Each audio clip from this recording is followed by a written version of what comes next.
Votre dernière matinée de quiétude commence maintenant. Éveille-toi à la vérité, Kara.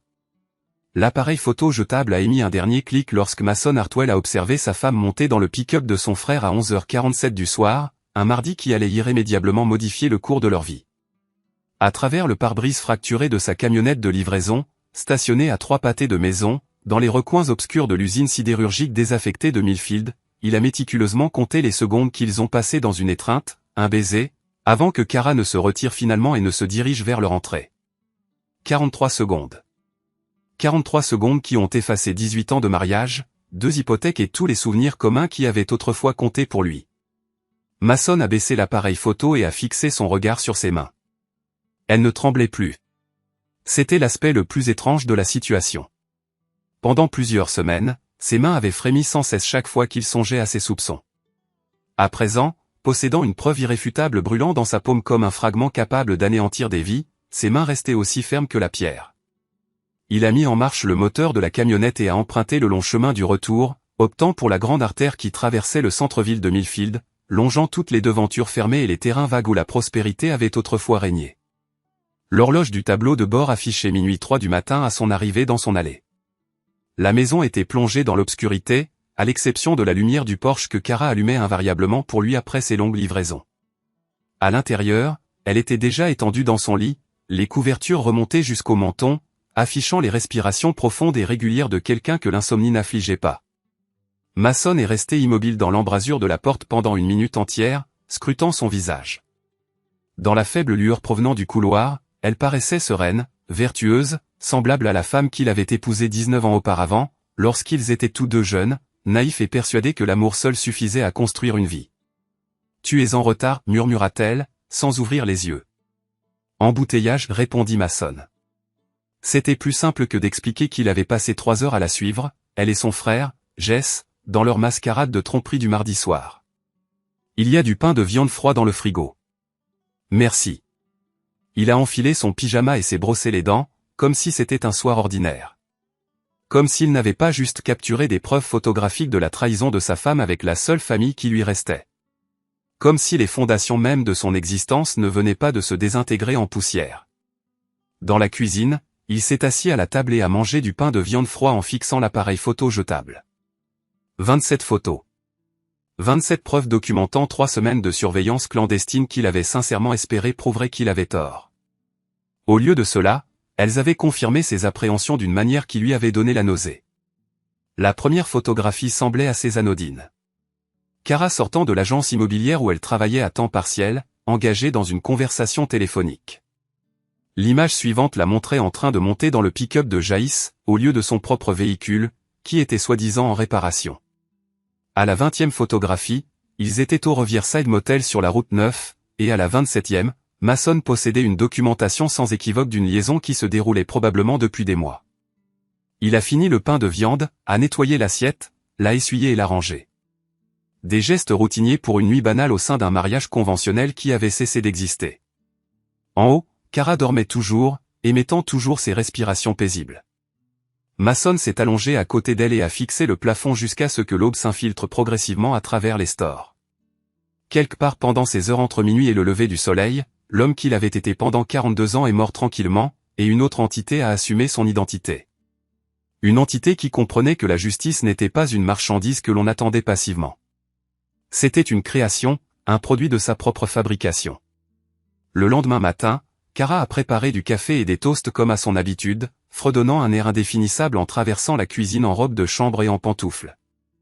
Elle lui a déposé un baiser sur le front avant son départ pour le travail, et Mason a failli reculer devant l'intimité désinvolte de ce geste. « Je rentrerai tard ce soir » a-t-elle déclaré. Club de lecture. Quel livre ? La question l'a prise au dépourvu. Pendant 18 ans de mariage, il ne s'était jamais renseigné sur les choix de son club de lecture. C'est un roman à l'eau de rose. Tu n'aimerais pas. Essayons. Sur la route de Madison. Mason a hoché la tête et lui a dit au revoir. La fabrication lui est venue avec une telle facilité. Il songea à la multitude d'autres qu'il avait ignorées au fil des ans. Il n'existait aucun club de lecture. Le mardi soir était le rendez-vous immuable avec Jess dans un motel bon marché qu'il choisissait chaque semaine. Le jeudi soir, de même, d'après sa surveillance clandestine, suivait invariablement le même schéma. Elle quittait son travail plus tôt, retrouvait Jess à sa salle de sport et disparaissait pendant 3 heures avant de rentrer à la maison avec une excuse fabriquée concernant des courses, des amis ou des activités bénévoles. Il surveillait leurs faits et gestes depuis 3 semaines, depuis qu'il avait commencé à remarquer de subtiles incohérences qui ne collaient pas. La lingerie nouvellement acquise. La façon dont elle posait son téléphone face cachée pendant le dîner. L'intérêt soudain et croissant pour le jogging, alors qu'elle n'avait jamais fait d'exercice un seul jour de sa vie. Les débits sur sa carte de crédit dans des restaurants qu'il n'avait jamais fréquentés. Mason suivait son itinéraire de livraison en pilote automatique, son esprit traitant méticuleusement un éventail de possibilités. Il pouvait les confronter directement, mais une telle action provoquerait invariablement des dénis et du gaslighting. Il pouvait entamer une procédure de divorce, mais dans un état sans faute comme la Pennsylvanie, il perdrait la moitié de tout et serait probablement obligé de lui verser une pension alimentaire. Il pouvait endurer la situation passivement et se résigner à l'idée que sa femme et son frère le jugeaient trop obtus pour comprendre leurs agissements. Ou alors, il pouvait se lancer dans une voie totalement différente. L'idée a germé alors qu'il livrait un colis dans la zone industrielle à la périphérie et de la ville. Des rangées d'entrepôts délabrés et de terrains vagues s'étendaient à perte de vue. Victime de l'effondrement économique qui avait éviscéré Millfield comme une tumeur maligne. Pourtant, au milieu de toute cette désolation, il a discerné quelque chose d'utile. Un petit box de garage arborant un panneau à louer qui semblait avoir été apposé depuis des mois. Mason a garé la camionnette et s'est approché pour l'examiner. Le garage mesurait environ 6 mètres sur 9, avec une porte à enroulement, un sol en béton et l'électricité. Le genre d'espace où un homme pouvait se consacrer à des projets sans interférence. Le genre d'espace où un homme pouvait élaborer des stratégies. Il a composé le numéro affiché sur le panneau depuis un téléphone public situé à la station-service de l'autre côté de la rue. Le propriétaire a manifesté un vif intérêt à conclure une transaction. $200 par mois, le paiement du premier mois à l'avance, sans question, sous réserve du versement régulier du loyer. Mason a fourni l'alias Frank Miller et a sorti de l'argent liquide de son fonds de secours, la réserve monétaire qu'il accumulait pour leur voyage du 20e anniversaire à Hawaï.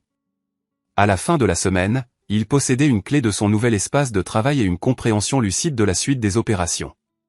La première étape consistait à recueillir des renseignements.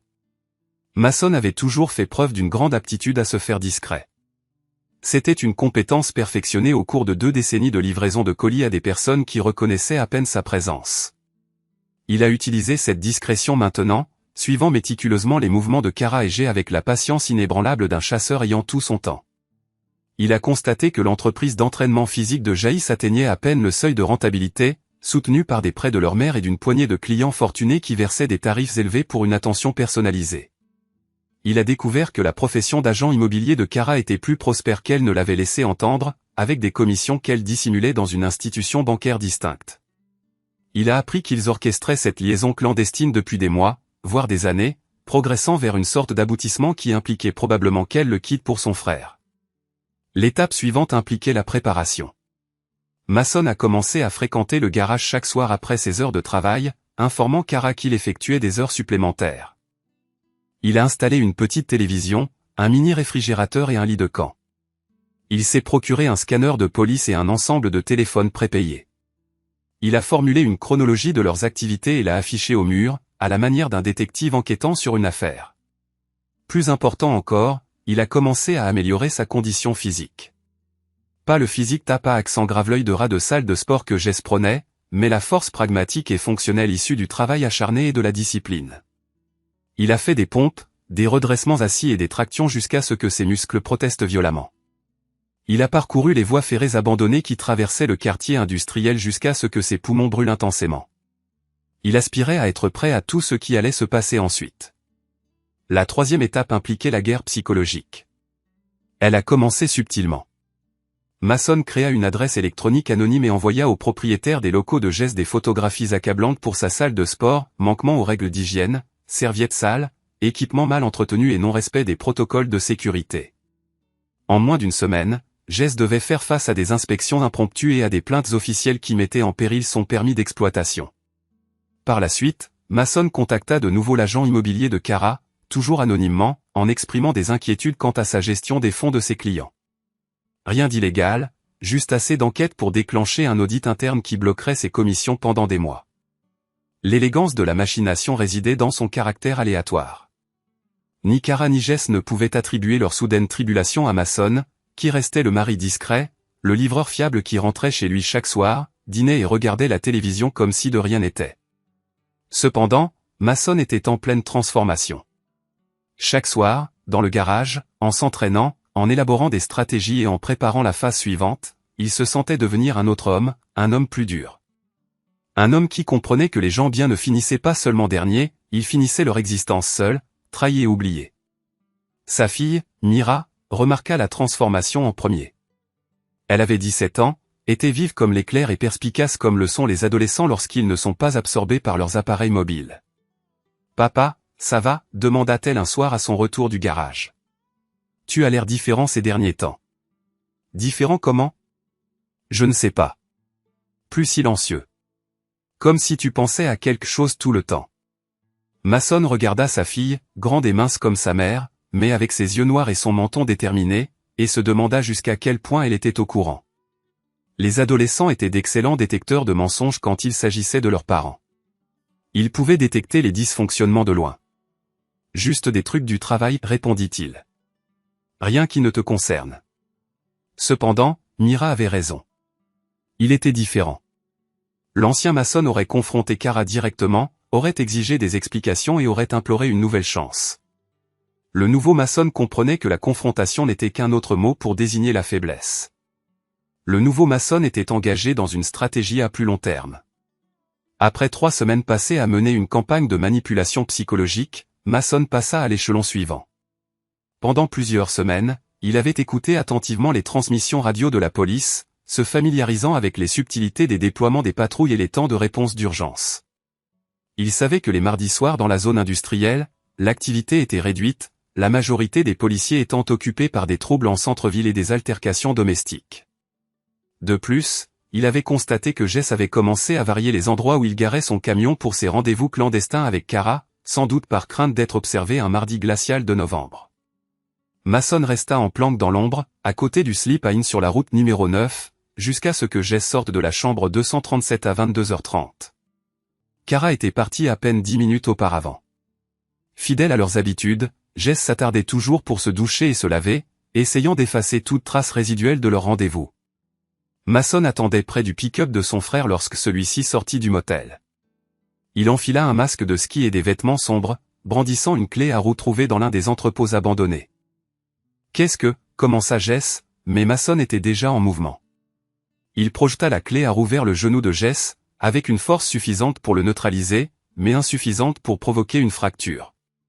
Ensuite, il se tenait au-dessus de son frère, prononçant les mots qu'il avait répétés pendant plusieurs semaines, adoptant un registre plus grave et plus guttural que sa voix habituelle. « Éloigne-toi des femmes mariées. » Jess essaya de se relever, et Mason le frappa à nouveau, cette fois en visant ses côtes. L'intention n'était pas de le blesser gravement, mais plutôt de souligner un point essentiel. « J'ai dit, éloigne-toi des femmes mariées. »« Qui êtes-vous » halta Jess en se tenant le flanc. Mason resta taciturne. Au lieu de cela, il s'en alla simplement, disparaissant dans l'ombre entre le motel et la route. Au moment où Jess appela le 112, Mason était déjà installé dans sa camionnette, parcourant les routes isolées de Millfield, comme s'il ne s'était jamais absenté. Le rapport de police officiel qualifia l'incident de vol avec violence commis au hasard, bien qu'aucun objet n'ait été dérobé. Jess passa toute la nuit aux urgences, subissant des examens radiographiques qui révélèrent des côtes contusionnées et un ménisque légèrement lacéré. Il a déclaré aux enquêteurs qu'il n'avait jamais rencontré son agresseur auparavant, qu'il était incapable de fournir le moindre élément d'identification et qu'il n'avait aucune idée de la raison pour laquelle qui que ce soit lui vouait de l'animosité. Cependant, Mason était certain que Jess possédait l'acuité intellectuelle nécessaire pour discerner les liens implicites.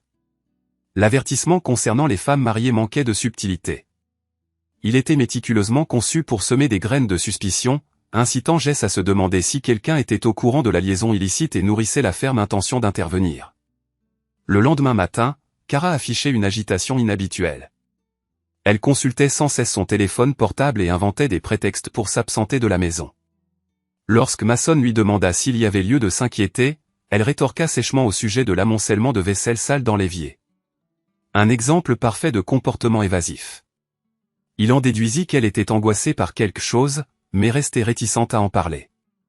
J'ai entendu dire qu'il s'était passé quelque chose à ce motel sur la route 9 hier soir, remarqua Mason avec désinvolture, tout en parcourant le journal. Quelqu'un a été agressé sur le parking. Kara se figea, sa tasse de café à mi-chemin de ses lèvres. Vraiment? C'est terrible. En effet. L'article suggère qu'il pourrait s'agir d'un événement fortuit, mais on ne peut jamais en être certain. Cela pourrait avoir été perpétré par quelqu'un qui connaissait la victime. Peut-être qu'il avait un comportement qui justifiait une telle issue. Elle déposa sa tasse de café avec plus de force que nécessaire. Pourquoi émettre une telle hypothèse? Je ne fais que réfléchir à voix haute. Parfois, les individus subissent des préjudices parce qu'ils se mettent dans des situations périlleuses. Mason scruta le visage de sa femme, discernant l'émergence naissante d'une appréhension. Elle avait suffisamment de perspicacité pour reconnaître que les agressions commises sur des conjoints adultères n'étaient pas sans précédent. Elle avait également suffisamment d'intelligence pour comprendre que son mari n'était pas aussi ignorant qu'il le feignait. Néanmoins, elle manquait de la prudence nécessaire pour cesser ses rencontres clandestines avec Jess. La liaison extra-conjugale persistait, bien qu'avec des mesures de précaution renforcées. Il fréquentait des motels différents plus régulièrement, se retrouvait à des heures variables et utilisait des transactions en espèces au lieu d'autorisation de crédit. Tout cela les rendait plus susceptibles d'être surveillés, étant donné que les schémas prévisibles se révélaient plus difficiles à dissimuler que les événements aléatoires.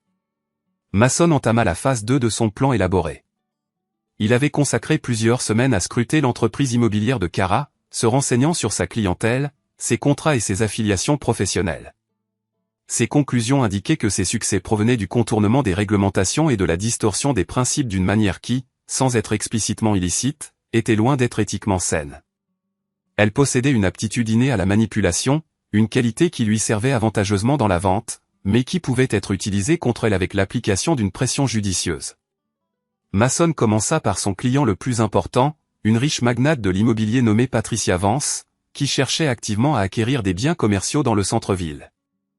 Utilisant l'un de ses comptes de messagerie électronique anonyme, Mason fournit à Patricia des documents relatifs aux comptes financiers non déclarés de Kara et des preuves corroborant son appropriation secrète de commissions auprès d'autres clients. Il se présenta comme un citoyen concerné, vigilant quant à la protection des intérêts des investisseurs locaux. Le résultat correspondait précisément aux attentes de Mason. Patricia annula ses contrats avec Kara et diffusa l'information dans toute la communauté d'affaires intimement liée de Millfield, faisant savoir que l'intégrité de Kara Hartwell pouvait être remise en question. En l'espace de 2 semaines, Kara perdit 3 comptes majeurs et vit ses revenus chuter de 60%. Parallèlement, Mason intensifia sa campagne dirigée contre Jess. Il contacta l'agence de réglementation de la santé municipale, déposant des allégations concernant des conditions insalubres qui régnaient dans la salle de sport. Il saisit le bureau d'éthique commerciale de plainte concernant la publicité mensongère et les méthodes d'entraînement dangereuses. Il contacta même l'ancienne fiancée de Jess, Sarah, qui résidait maintenant à Pittsburgh, et l'informa anonymement que Jess entretenait des relations intimes avec des femmes mariées. Sarah, il s'avéra, avait activement cherché une justification pour infliger du tourment à Jess depuis leur rupture acrimonieuse 2 ans auparavant. Elle prit contact avec sa clientèle actuelle, diffusant des mises en garde quant à ses manquements éthiques et leur suggérant d'envisager de recourir au service d'un autre entraîneur personnel. En l'espace d'1 mois, l'établissement de Jess perdait un nombre alarmant de clients et peinait à faire face à ses obligations financières les plus élémentaires. La pression cumulée s'intensifiait sur les 2 protagonistes de cette liaison clandestine. Néanmoins, Mason n'avait pas encore atteint l'apogée de ses efforts. Il ne faisait que commencer. Le tournant décisif se produisit lorsque Mason intercepta une série de textos échangés entre Kara et Jess. Il surveillait leur communication cellulaire grâce à une technique glanée sur des vidéos d'instructions accessibles sur YouTube. Rien de technologiquement sophistiqué, juste une compréhension élémentaire de la manière de dupliquer les cartes SIM et de rediriger les messages. Les informations qu'il déterra dépassèrent ses espérances les plus folles. Ils projetaient de s'enfuir de la ville ensemble. Jess avait repéré un centre de remise en forme en Floride qui était à vendre, et Kara possédait suffisamment de capital accumulé pour l'aider à l'acquérir. Ils avaient l'intention de différer leur départ jusqu'après les fêtes de fin d'année, d'entamer une procédure de divorce et de recommencer à zéro dans un endroit où leurs transgressions extra-conjugales resteraient inconnues. L'échéancier fournit à Mason exactement ce qu'il cherchait. Une date limite précise et un objectif désigné. Il consacra la semaine suivante à la préparation de la phase finale de son plan stratégique, louant un box de stockage secondaire sous un faux nom et l'approvisionnant en provisions nécessaires. Cordes, bâches, outils et une quantité suffisante de vivres non périssables pour assurer sa subsistance pendant un mois. Il examina méticuleusement la configuration architecturale de l'ancienne usine de textile désaffectée située à la périphérie de la ville, l'endroit désigné où il envisageait d'organiser son ultime confrontation. Plus important encore, il commença à préparer sa fille à ce qui allait se produire. « Mira, articula-t-il un soir alors qu'ils étaient seuls dans leur maison, je dois te dire quelque chose. » Il la conduisit jusqu'au garage et lui dévoila toute l'histoire. Les images de surveillance, la chronologie des événements, la preuve irréfutable de la liaison adultère. Il observa l'expression de son visage se décomposer à mesure que la vérité s'imprégnait peu à peu de sa conscience. « Maman et oncle Jess, murmura-t-elle d'une voix étouffée. Je suis désolé que tu aies été obligé de découvrir ça comme ça. Mira fixa les photographies pendant un long moment, les larmes ruisselant sur ses joues. Lorsqu'elle finit par relever les yeux vers son père, son visage avait changé. Il s'était durci. « Qu'est-ce que tu comptes faire ? » Je compte m'assurer qu'ils comprennent les conséquences de leurs actes. Tu vas leur faire du mal physiquement ? Mason pesa la question avec une circonspection méticuleuse. Je compte leur donner exactement ce qu'ils méritent. Mira acquiesça d'un signe de tête délibéré. À l'âge de 17 ans, elle avait suffisamment de maturité pour comprendre que certains actes de perfidie ne pouvaient être ni pardonnés ni effacés de la mémoire. Elle avait également suffisamment de maturité pour exercer son droit de choisir son camp. Je vais t'aider, affirma-t-elle. La phase finale commença un jeudi glacial du mois de décembre. Mason avait consacré plusieurs semaines à la préparation de l'intérieur de l'usine de textile, aménageant les lieux pour qu'il ressemble à une salle d'audience, où il serait à la fois juge, jury et bourreau. Pas au sens littéral du terme. Son intention n'était pas de commettre un homicide, mais plutôt de les dévaster d'une manière qui perdurerait bien au-delà de toute souffrance physique imaginable. L'usine était idéalement adaptée à ses objectifs. Construite dans les années 40, elle était restée inoccupée pendant 15 ans, une durée suffisante pour que les autorités municipales l'oublient, mais insuffisante pour que son intégrité structurelle soit compromise. Le rez-de-chaussée se composait d'un vaste espace ouvert, avec un sol en béton et un éclairage industriel qui restait opérationnel, à condition de savoir quels disjoncteurs activer. Le quai de chargement offrait un accès facile aux véhicules, et les bureaux administratifs situés au deuxième étage offraient un isolement propice à des discussions prolongées. Depuis des semaines, Mason s'était affairé aux préparatifs, installation de générateurs électriques, déploiement de gaines d'extension et fabrication de ce qu'il concevait comme sa salle d'audience. Il avait orné les murs de reproduction photographiques agrandis, tiré des images de sa surveillance, représentant Kara et Jess dans divers motels, restaurants et parkings. Il avait reproduit des copies de leurs échanges de textos et de leur correspondance électronique. Il avait élaboré une chronologie retraçant l'évolution de leur relation extra-conjugale, laquelle s'étendait sur tout un mur, à l'instar d'une présentation de preuves par un procureur. Le point central était constitué d'une paire de chaises placées au centre de la pièce, stratégiquement alignées pour contraindre sa femme et son frère à se confronter l'un à l'autre et aux manifestations tangibles de leur transgression. Mason avait répété ces déclarations à de nombreuses reprises, peaufinant méticuleusement la formulation jusqu'à ce qu'elle traduise la gravité précise du jugement et de la désillusion. Assurer leur présence à l'usine de fabrication avait nécessité une orchestration méticuleuse. Mason avait inventé des perspectives d'emploi fictives pour les deux individus, un projet de développement immobilier pour Kara et une initiative de bien-être en entreprise pour Jess. Ces deux perspectives étaient d'un intérêt tel qu'elles étaient irrésistibles, surtout compte tenu de leurs récentes difficultés financières. Toutes deux nécessitaient des consultations en personne à l'usine textile, que Mason présentait comme le lieu potentiel de leurs projets respectifs. Kara fut la première à arriver à 7 heures du soir, le jeudi 18 décembre. Dissimulé dans l'ombre, Mason observa son stationnement et sa progression vers l'entrée du quai de chargement. Elle était vêtue de ses plus beaux habits professionnels, serrant contre elle une mallette remplie de documents méticuleusement préparés pour la réunion fictive. Lorsqu'elle franchit le seuil de l'espace principal et que son regard se posa sur les murs, tapissés de preuves photographiques de sa liaison clandestine, elle se figea un instant. Mason supposa qu'elle pourrait fuir. Au lieu de cela, elle agit d'une manière qui le prit complètement au dépourvu. Sa réaction fut d'éclater de rire. « Oh mon Dieu !» s'exclama-t-elle, ses yeux balayant l'étalage élaboré. « Mason, as-tu vraiment orchestré tout ça ?» Est-ce vraiment toi? Son rire ne trahissait aucune trace de nervosité ou de peur. C'était un son d'amusement pur et simple, comme si elle était tombée sur quelque chose d'absolument ridicule et trouvait impossible d'en croire l'authenticité. Abandonnant toute prétention de dissimulation, Mason sortit de l'ombre, ne cherchant plus à masquer son identité. « Bonjour, Kara, déclara-t-il. C'est incroyable. Tu es vraiment dérangée. » Elle fit un geste ample vers les photographies et les documents qui ornaient les murs. Cette planification est-elle si vaste? Des mois, peut-être?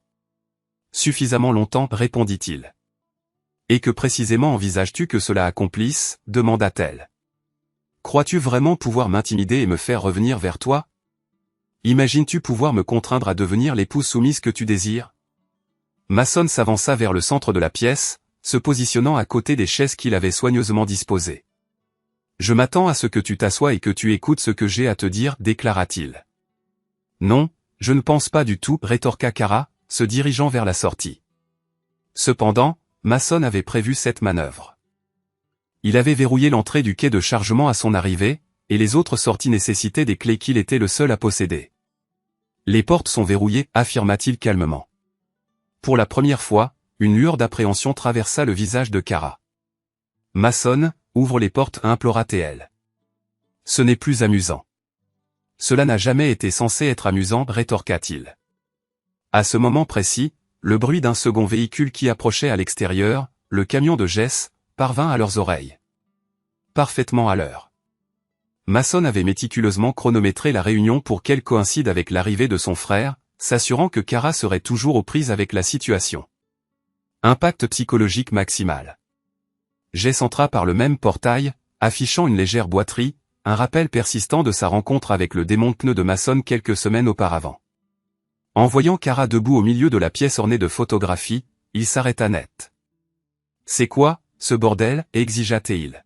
« Ton frère a finalement sombré dans la folie, » répondit Kara. « Il nous traque depuis des mois, prenant des photos en douce, jouant au détective.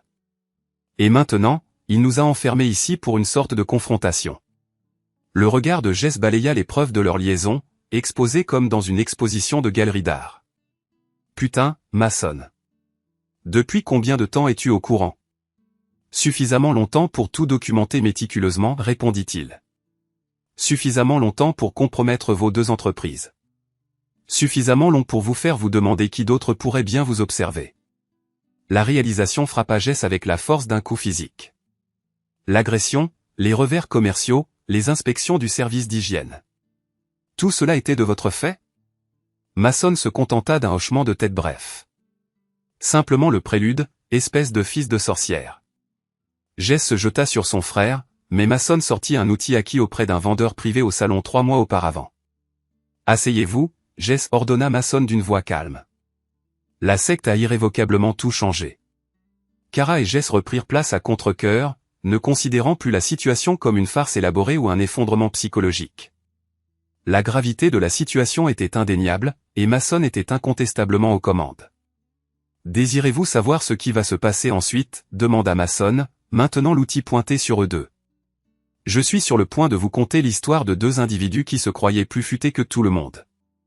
Deux individus qui pensaient pouvoir se livrer à la tromperie, à l'infidélité et à la trahison de ceux qui leur accordaient leur confiance, sans en subir les conséquences. » Il commença à faire les 100 pas dans la pièce, désignant diverses photographies et documents au fur et à mesure qu'il parlait. Sa voix était posée, presque conversationnelle, ce qui ne fit qu'amplifier la terreur de ses mots, surpassant n'importe quel niveau de cri. Ceci est une photographie de vous deux au motel Riverside le 15 octobre. Ceci est un message texte daté du 2 novembre, dans lequel vous discutez de l'idée de quitter la ville ensemble. Ceci est un relevé bancaire révélant le compte où vous me dissimulez de l'argent depuis 8 mois. Kara tenta d'intervenir, mais Mason continua implacablement. Ceci est une chronologie exhaustive de chaque mensonge que vous m'avez proféré. Chaque excuse inventée impliquant des clubs de lecture, des cours de yoga et du bénévolat.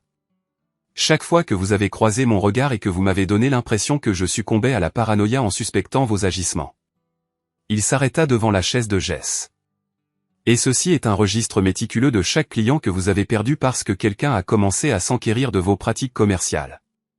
Chaque inspection, chaque plainte, chaque problème qui a systématiquement démantelé vos moyens de subsistance. Mason, nous pouvons régler ça, implora Jess. Nous pouvons trouver un moyen de rectifier la situation. Le pouvons-nous, vraiment? Pouvez-vous annuler 18 ans de mariage? Pouvez-vous restaurer la confiance que j'avais en la seule famille qui me restait? Mason se positionna entre les deux chaises, baissant les yeux sur sa femme et son frère, ressemblant à un juge s'apprêtant à prononcer une sentence. Voici ce qui va se dérouler. Vous allez tous les deux rester assis et écouter pendant que je détaille méticuleusement l'étendue de votre destruction. Ensuite, vous allez vous confronter l'un à l'autre et expliquer pourquoi vous avez jugé acceptable de trahir quelqu'un qui vous portait une affection si profonde. Ce qui suivit fut une épreuve de 3 heures, constituant la confrontation psychologique la plus intense que l'un d'eux ait jamais vécue. Mason détailla méthodiquement chaque pièce à conviction qu'il avait amassée, chaque mensonge qu'ils avaient proféré, chaque instant où ils avaient privilégié un désir égoïste à la loyauté et à la confiance. Il les obligea à lire à voix haute leurs propres messages textes. Il les força à scruter des photographies d'eux-mêmes, s'embrassant, se touchant et riant, pendant qu'il était à la maison, rongé par la confusion de ne pas comprendre pourquoi sa femme était devenue si distante. L'aspect le plus douloureux n'était pas seulement la preuve de leur liaison. La révélation la plus dévastatrice fut l'ampleur de leurs préparatifs, la méticulosité avec laquelle ils l'avaient manipulé, le manque total de respect qu'ils avaient manifesté envers son intelligence et ses émotions. Vous pensiez que j'étais stupide, déclara Mason lors d'un des moments les plus chargés d'émotions. Vous me considériez comme simplement le mari banal qui livrait des colis, regardait la télévision et restait inconscient lorsque sa femme commençait à porter des sous-vêtements différents. Vous me considériez comme invisible. À ce moment-là, Kara était en larmes, mais Mason restait incertain de savoir si elle provenait d'un remords sincère ou de la frustration d'avoir été appréhendée. Nous n'avons jamais voulu que cela arrive, balbutia-t-elle. C'est simplement arrivé. Nous avons essayé d'arrêter, mais nous n'avons pas pu nous retenir. Vous n'avez pas pu vous retenir. La voix de Mason était dangereusement feutrée. Vous n'avez pas pu vous retenir de me tromper pendant des mois. Vous n'avez pas pu vous retenir de comploter pour m'abandonner pour une nouvelle existence en Floride. Vous n'avez pas pu vous retenir de me faire douter de ma propre santé mentale quand j'ai commencé à percevoir que quelque chose n'allait pas. Jess opta pour une stratégie différente. Écoute, je reconnais que nous avons commis une erreur. Je reconnais que nous t'avons fait souffrir. Cependant, nous enfermer ici de cette manière n'améliorera rien. Cela ne fera qu'exacerber la situation. Exacerber la situation, pour qui? Pour vous? Vous encourez une peine de prison pour enlèvement. Vous perdrez la garde de votre fille, votre emploi. Tout ce qui vous reste. Mason esquissa un sourire, le premier depuis le début de la confrontation. Vous ne comprenez toujours pas, n'est-ce pas? J'ai déjà renoncé à tout ce qui avait de l'importance pour moi. Ma femme, mon frère, ma famille. Ma foi en les personnes que je chérissais le plus. Avec quoi précisément croyez-vous pouvoir me menacer, désormais? C'est à ce moment précis qu'ils prirent conscience de la profondeur dans laquelle Mason avait sombré. L'étendue des ravages que leur trahison avait causés en lui. Ce n'était plus l'homme qu'ils connaissaient depuis des années. C'était un individu complètement différent. Quelqu'un qui n'avait plus rien à perdre et qui pouvait tout gagner à leur ruine totale. La phase finale du plan de Mason n'impliquait pas de violence physique. Elle impliquait quelque chose de bien plus dévastateur. Une humiliation publique et un anéantissement social. Pendant que Kara et Jess étaient séquestrés dans l'usine, confrontés à leur transgression, la fille de Mason, Mira, exécutait la dernière composante de leur plan. Elle possédait des copies de toutes les preuves que son père avait collectées, et elle était en train de démolir systématiquement la réputation de sa mère et de son oncle dans tout Millfield. Elle diffusa la documentation de leur liaison à l'employeur de Kara, à ses clients, à ses connaissances, et à sa famille. Elle diffusa les textos sur les plateformes de médias sociaux, taguant tous ceux qui les connaissaient, s'assurant que toute la communauté soit témoin de la véritable nature de leur caractère. Elle reproduisit ce processus avec les contacts professionnels de Jess, ses clients restants, et son réseau social. Au moment où Mason les libéra de l'usine à 3 heures du matin, leur vie était complètement anéantie. Leurs secrets étaient révélés, leurs affaires étaient en ruine, et leur réputation était irrémédiablement ternie. Vous êtes libre de partir, les informa Mason en déverrouillant la porte du quai de chargement. Cependant, avant de le faire, je désire que vous compreniez quelque chose. Ce n'est pas la fin. Ce n'est que le début. Chaque jour, pour le restant de vos vies, vous vous souviendrez de ce que vous avez perpétré et des conséquences que vous avez encourues. Chaque fois que vous rencontrerez quelqu'un de nouveau, vous vous demanderez s'il est au courant de votre liaison. Chaque fois que vous tenterez de recommencer à zéro, vous porterez ce fardeau avec vous. Kara et Jess sortirent en titubant dans la nuit glaciale de décembre, physiquement indemnes, mais psychologiquement brisés. Ils évitèrent de se parler l'un à l'autre ou à Mason. Ils montèrent simplement dans leurs véhicules respectifs et partirent dans des directions opposées. Mason observa leur départ, puis désactiva les générateurs et sécurisa l'usine. Sa vengeance était complète, mais elle avait exigé un tribut plus lourd qu'il ne l'avait anticipé. En regardant son reflet dans les vitres de l'usine, il reconnaissait à peine l'homme qui le fixait. La trahison l'avait fracturé, mais la vengeance l'avait reconstruit en quelqu'un de plus insensible et inflexible qu'il n'aurait jamais imaginé pouvoir devenir. Les conséquences se déroulèrent au cours des mois suivants, précisément comme Mason l'avait prévu.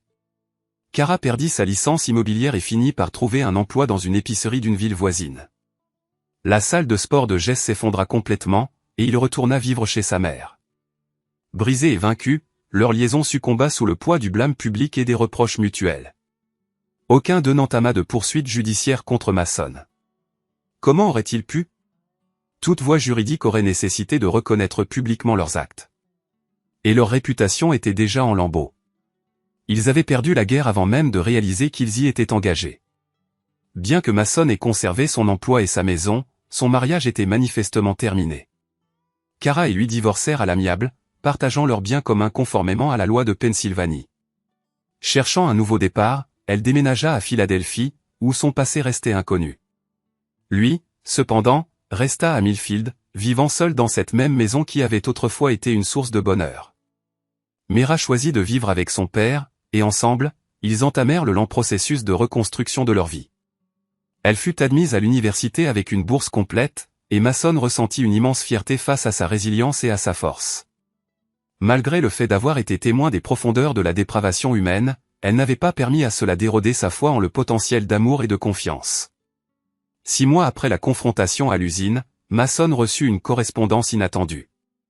Elle provenait d'un agent littéraire à New York, qui avait d'une manière ou d'une autre été mis au courant de son épreuve. L'agent lui avait demandé s'il envisagerait d'écrire un livre centré sur la vengeance, détaillant les conséquences lorsque des individus ordinaires sont poussés au-delà de leurs limites par la trahison. Mason relut la lettre 2 fois avant de la ranger dans le tiroir de son bureau. Il n'était pas encore prêt à divulguer son récit au monde, et peut-être ne le serait-il jamais. Au lieu de cela, il se rendit une dernière fois dans le quartier industriel, à l'usine où il avait rendu son jugement final.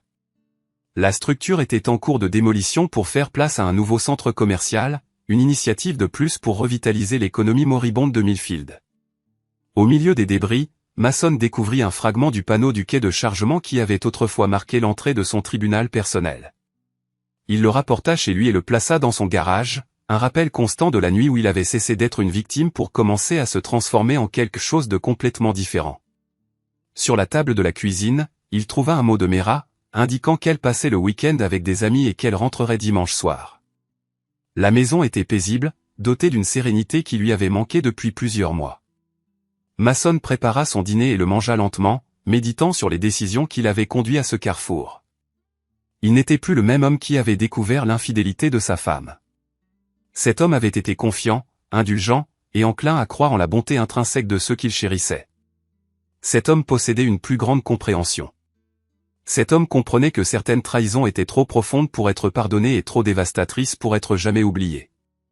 Contemplant son reflet dans la fenêtre de la cuisine, Mason aperçut un étranger, un homme aux yeux durcis et à la bouche qui se courbait rarement en un sourire. Le Mason d'autrefois aurait été atterré par sa transformation. Le nouveau Mason était simplement reconnaissant d'y avoir survécu. Certaines cendres ne se dispersent pas, pensa-t-il, se souvenant du panneau de l'usine dans son garage. Elle reste en attente. Et Mason Hartwell était exceptionnellement doué pour attendre. Så var der sådan toppen, eller sådan, det der kommer ned først, det var stadigvæk sådan banansmag, det var fucking ulækkert. Ja, så de har lige startet med at fylde den op, så har de set, hov, det skulle være chokolade. Det smagte sådan, det var virkelig kraftigt. Ja. Jeg har bestilt en poke bowl med tempura. Puh. Ej, det var også lækkert. Nå, okay, så Ja, og det gad jeg ikke, det der. ser jeg blive ramt Vi af hopper en laser her. her igen, by the way. Det var lidt gode ord, hvis vi ikke kan hoppe over dem der. Ja, så skal vi bare ikke spille mere. Okay.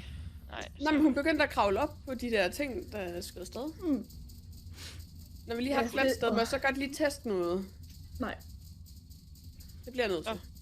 Okay. Så gør det. Jeg skal lige se. Hvis jeg hopper, og så trykker W. Nej, så går hun ikke frem. Eller var Jo, det det fordi, gør jeg blev hun. hævet i? Det kan hun sgu da. Prøv lige Så lige være med at hive i mig, Martin. Det burde du. Så der går den frem. Ja, og den gør det også, hvis du gør det på samme tid. Jamen, så forstår jeg ikke, hvorfor den har gjort det så mange gange, at jeg ikke kommer fremad.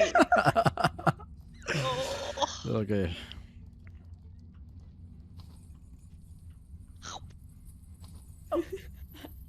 I andre ikke kan høre det, men altså... Det kan jeg ikke. Det kan jeg sgu ikke. Jeg sidder her med mus. Jeg spiller for W det banan rigtigt, shake, Minecraft. enig Satine. Enig pæn. Ej, jeg hader de her fucking knogler. Ja. Imens har vi kun set dem for anden gang i dag. Så. Men vi burde kun have set dem en gang. Enig. Det skulle du smart. Men AK, det er ikke fordi, jeg hopper for tidligt. Hej, det er Emil. Lad os bare lade være med at snakke mere om det, ellers så får lige totalt Ja. præstationsangst over for de læsere. Ja, det tror jeg.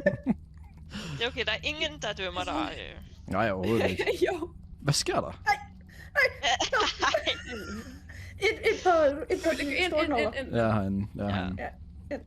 Jeg bliver bare ved med at kravle her, så fuck. Altså, der er lige nogen af jer, der siger, ja, vi er jo døde her. Altså, jeg kan jo ikke få jer alle tre op. Jamen, du er nødt til at hive Jamen, det prøver jeg jo, det kan jeg jo ikke. Hvad sker der? Nej. Altså, På trampolinen. Nej, okay. vi prøver bare forfra igen, så. Ja, Hold nu kæft, mand, altså. det er sgu for meget. Jeg dømmer hende alle sammen. Ja. Præcis. En filterkaffe med is til, ja, det, jeg vil drikke en lille ismis. Jeg skal lige have fundet ud af...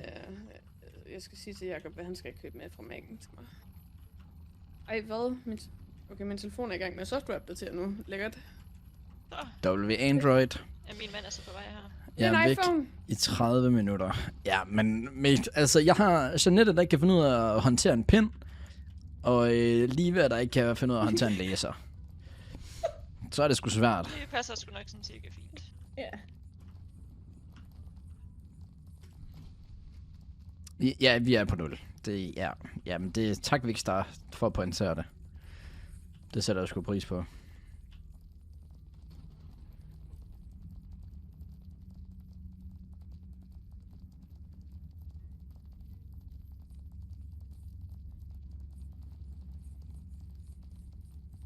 Hvad er lige ved at hoppe ud over?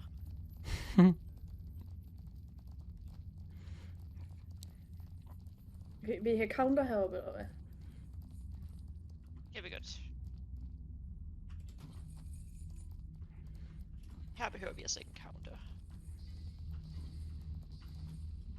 Det føler jeg jo heller ikke. Liva 04 til læser. Kan 4 overhovedet gøre det? Vi skal også lige huske sidste stream, hvor vi gjorde det. Ja, det er rigtigt. Der var det Første gang også... det røg ned, der var det min skyld på grund af en læser. Jeg føler, at sidste stream, det bare var opvarmning. Jamen det er sjovt, for det gik bedre hvordan på er vi sidste blevet stream. fjerde? Ja, det forstår jeg heller ikke. What?